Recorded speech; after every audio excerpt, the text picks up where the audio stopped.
Қайырлы күн баршаңызға. Әдеттегідей сіздер өте жақсы көретін сұрақ жауап айдары. Мен тауар сатып алдым, балама аяқ киім. Үйге келіп кигізіп көрдік, сәйкес келмеді, енді оны қайтарғым келеді. Қайтаруға дүкенге келесі күні барсам, кеше ауыстыруыңызға болатын еді. Бүгін кешіктіңіз деп қайтармады. Не істесем болады? Қазақстанда тұтынушылардың құқығын қорғау туралы заң бар.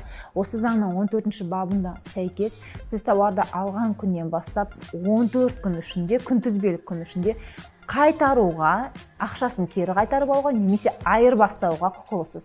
Айырбастаған жағдайда оның бағасына қатысты айырмашылық сізге қайтарылады, немесе сіз керісінше қосып төлейтін боласыз. Жаңадан алған айырбастаған тауардың бағасына сәйкес. Бұл орайда тауардың сапасыз болуы міндетті емес.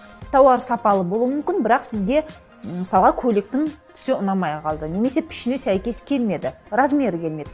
Немесе сізге бұл тауар мүлдем жараспайды екен түсі. Мысалға көйлектің түсі дейік. Бұл орайда сіз оны 14 күн ішінде сол сатып алған дүкенге барып қайтаруға құқылысыз. Сонымен қатар, осы заңның 30-шы бабында қайтаруға жатпайтын тауарлардың тізімі көрсетілген.